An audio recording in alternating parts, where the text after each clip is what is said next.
दूध का दूध और पानी का पानी सबके सामने आएगा। लेकिन मैं फिर से अपील करूंगा, राम भक्तों की अग्नि परीक्षा मत लो। राम भक्तों के साथ, उनकी आस्था के साथ खिलवाड़ करना बंद करो। आप उनसे पूछिए कि बाबरी मस्जिद के चंदे का क्या हुआ। रावण ने माता जानकी जी की चोरी की थी, उसका परिणाम यह निकला कि सब परिवार सहित नाश हुआ।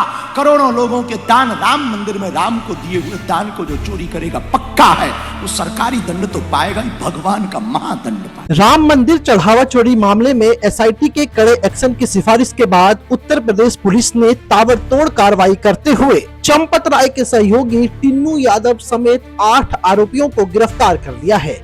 ये सभी नामजद आरोपी हैं। सभी को मेडिकल कराने के बाद उन्हें कोर्ट में पेश किया गया। सीजेएम कोर्ट ने सभी आरोपियों को 3 दिनों की न्यायिक हिरासत में भेज दिया है। पुलिस सोमवार को अब कोर्ट में याचिका देकर इन्हें रिमांड पर ले सकती है। गिरफ्तार आरोपियों में 6 चढ़ावे और नकदी की गिनती का काम देखते थे। मुख्य आरोपी टिन्नू यादव चंपत राय का ड्राइवर है। आरोपी सुभाष श्रीवास्तव की निगरानी में चढ़ावे की गिनती होती थी। आरोपी मनीष यादव टिन्नू यादव का भतीजा है। इसके साथ अनुकल्प मिश्रा, लवकुश मिश्रा का भी गिरफ्तारी इस पूरे मामले में हुई है।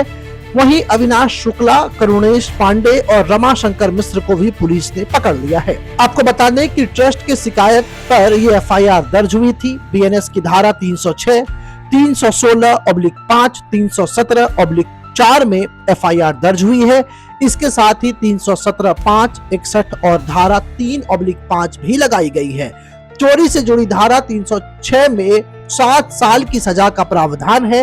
आपराधिक विश्वासघात की धारा 316/5 में आजीवन कारावास तक की सजा हो सकती है। वहीं धारा 317/4 और 317/5 चोरी की संपत्ति खरीदने और बेचने से जुड़ी है। इन धाराओं में भी अधिकतम आजीवन कारावास तक की सजा है।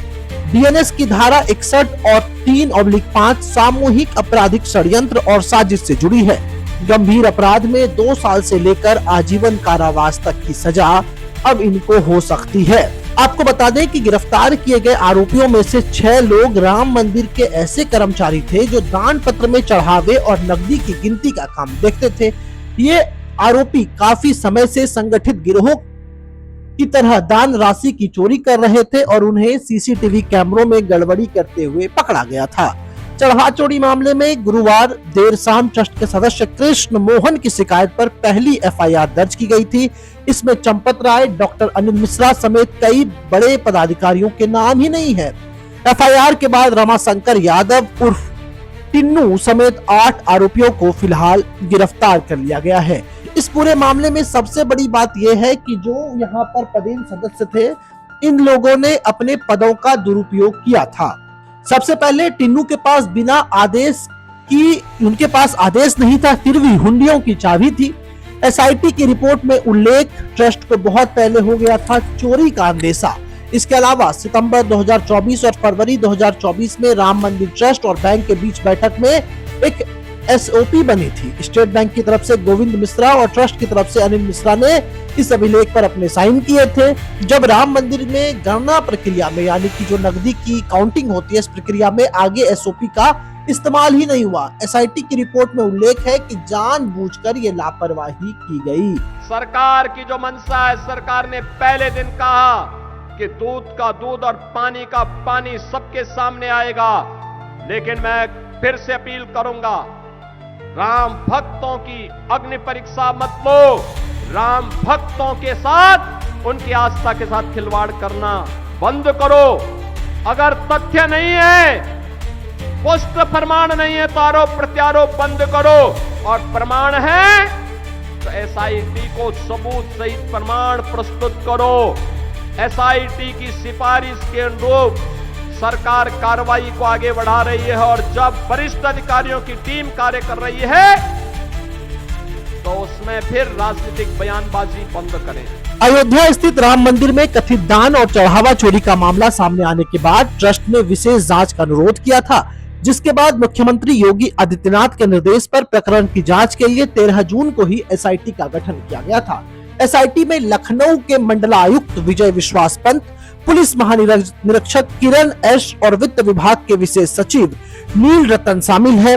वहीं अब जैसे ही ये जांच प्रक्रिया आगे बढ़ रही है, लोगों के बयान भी सामने आ रहे हैं। इस बीच बाघेश्वर धाम के पीठाधीश्वर पंडित धीरेन्द्र शास्त्री भड़क गए हैं। उन्होंने एफआईआर में शामिल नामों की तुलना कलयुग के रावण से कर दी है। पहले आप ये बयान सुनिए, फिर खबरों में आगे बढ़ते हैं। रावण तो ये भी है, बस रूप बदल गए। इन्होंने तो, रावण ने तो केवल माता जानकी जी की चोरी की थी, राम मंदिर के दान पात्र में लाखों लोगों की श्रद्धा चोरी हुई, करोड़ों लोगों का भरोसा चोरी हुआ। और हमें खबर मिली कि एफआईआर हुई है, अभी और जांच हो और पकड़े जाएंगे, पक्का है, और पकड़े जाएंगे। लेकिन ये तो ठीक है, इतना हम कह सकते हैं, ज्यादा तो नहीं, और कह भी दें तो कोई बुराई नहीं, सच तो सच है, और जिसको बुरा लगे भला लगे वो उसका अपना काम। हम इतना कह सकते हैं, रावण ने माता जानकी जी की चोरी की थी, उसका परिणाम ये निकला कि सात परिवार सहित नाश हुआ।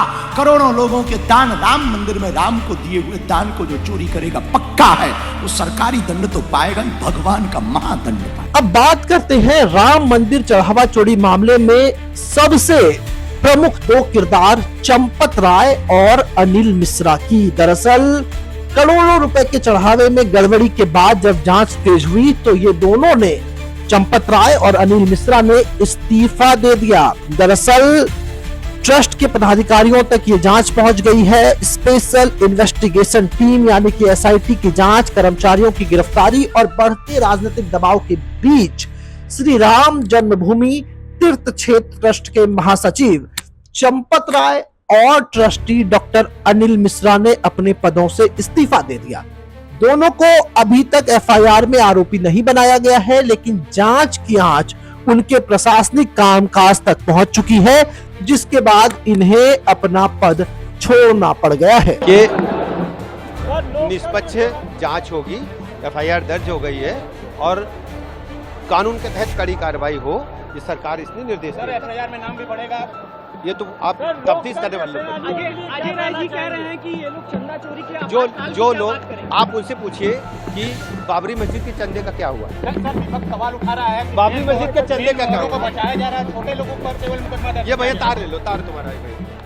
सर, अखिलेश यादव सवाल कर रहा है कि मेन लोगों को बचाया जा रहा है, बड़ी मछली को बचाने का प्रयास किया जा रहा है। इधर बीते दिनों आपने देखा किस तरीके से विपक्ष हो, अखिलेश यादव हो, अरविंद केजरीवाल हो, सबने ये स्पष्ट आरोप लगाया कि चंपत राय और अनिल मिश्रा जो पूरे चंदे चोरी और चढ़ावे के प्रबंधन और व्यवस्था के मुखिया थे, आखिर इतने बड़े घोटाले से कैसे अनजान रह सकते हैं। विपक्षी नेताओं का कहना था कि अब तक ये दोनों अपनी कुर्सियों पर क्यों बैठे हैं, जब तक निष्पक्ष जांच की बात पूरी तरीके से बेमानी है, जब तक ये कुर्सी पर बैठे हैं और जांच की आड़ में सिर्फ छोटी मछलियों को बलि का बकरा बनाया जा रहा है, वहीं बड़े मछली, जो बड़ी मछलियां तालाब की हैं, उन्हें बचाने की साजिश रची जा रही है। आपको बता दें कि चंपत राय विश्व हिंदू परिषद के वरिष्ठ नेता और राम मंदिर ट्रस्ट के महासचिव के रूप में पूरे प्रशासनिक ढांचे, फाइनेंशियल इकोसिस्टम और लैंड रिकॉर्ड्स मामले और मंदिर की रोजाना व्यवस्थाओं की जिम्मेदारी संभाल रहे थे। मंदिर आंदोलन से लेकर के मंदिर निर्माण तक चंपत राय की भूमिका बेहद अहम रही थी। लेकिन अब वही चंपत राय कई सवालों के घेरे में है। आरोप है कि मंदिर के दान पत्रों से करोड़ों रुपए की चढ़ावे की चोरी हुई। एसआईटी जांच के दौरान मामला सामने आया कि उनके करीबी और ड्राइवर रमाशंकर यादव उर्फ टिन्नू यादव कथित रूप से इस पूरे नेटवर्क का अहम हिस्सा था। जांच में के दौरान यह भी सामने आया कि कुछ श्रद्धालुओं द्वारा किए गए महंगे चांदी के सामान और अन्य कीमती चढ़ावे का कोई आधिकारिक रिकॉर्ड ही नहीं है। रिपोर्ट्स के मुताबिक प्रधानमंत्री कार्यालय यानी कि पीएमओ ने भी राम मंदिर ट्रस्ट के वित्तीय रिकॉर्ड और खर्च का ब्यौरा मांगा था। इसी बीच एसआईटी ने कई दौर की पूछताछ की और चंपत राय से प्रशासनिक प्रक्रिया और वित्तीय निगरानी को लेकर सवाल किए। हालांकि उन्होंने लगातार कहा है कि ट्रस्ट की ऑडिट प्रक्रिया पूरी तरीके से ट्रांसपेरेंट है और किसी तरह की वित्तीय अनियमितता नहीं हुई है। वहीं आपको बता दें कि उत्तर प्रदेश सरकार द्वारा गठित एसआईटी की शुरुआती जांच के आधार पर एफआईआर दर्ज की गई। इसके बाद 8 लोगों को गिरफ्तार कर दिया, जो नाम हमने आपको पहले बताए हैं। दरअसल अब आपको बताते हैं कि अनिल मिश्रा जो शख्स हैं उनके ऊपर सवाल क्यों उठ रहे हैं। दरअसल डॉक्टर अनिल मिश्रा अयोध्या के सीनियर डॉक्टर होने के साथ साथ राष्ट्रीय स्वयं सेवक संघ से जुड़े रहे हैं। वो श्री राम जन्मभूमि तीर्थ क्षेत्र के ट्रस्ट के संस्थापक ट्रस्टियों में शामिल हैं। ट्रस्ट में उन्हें मंदिर के चढ़ावे, कैश की गिनती, सुरक्षित भंडारण और फाइनेंशियल इकोसिस्टम की निगरानी की जिम्मेदारी दी गई थी। यही वजह है कि जब करोड़ों रुपए के चढ़ावे में गड़बड़ी सामने आई तो जांच एजेंसियों ने उनकी भूमिका पर भी सवाल उठाए। जांच के दौरान ये सामने आया कि कैश काउंटिंग हॉल में संचालन और कर्मचारियों की निगरानी उनकी जिम्मेदारी वाले दायरे में थी। एसआईटी ने उनसे करीब 4 घंटे तक पूछताछ की और कैश काउंटिंग की प्रक्रिया, बैंकिंग व्यवस्था और गिरफ्तार कर्मचारियों से उनके संबंधों को लेकर सवाल किए। जांच में सामने आया कि हर रोज लाखों रुपए कैश गिनने के लिए निजी कर्मचारियों की बड़ी टीम तैनात थी। इस व्यवस्था के दौरान कथित तौर पर कैश और कीमती चढ़ावे की चोरी होती थी। कुछ कर्मचारियों पर पैसे और चढ़ावे में गड़बड़ी के आरोप सामने आए हैं। हालांकि अब एसआईटी जब इस जांच को आगे बढ़ाएगी तो देखने वाली बात होगी कि क्या कुछ सामने आता है और जो 8 लोग गिरफ्तार हुए हैं वो क्या राज उगलते हैं।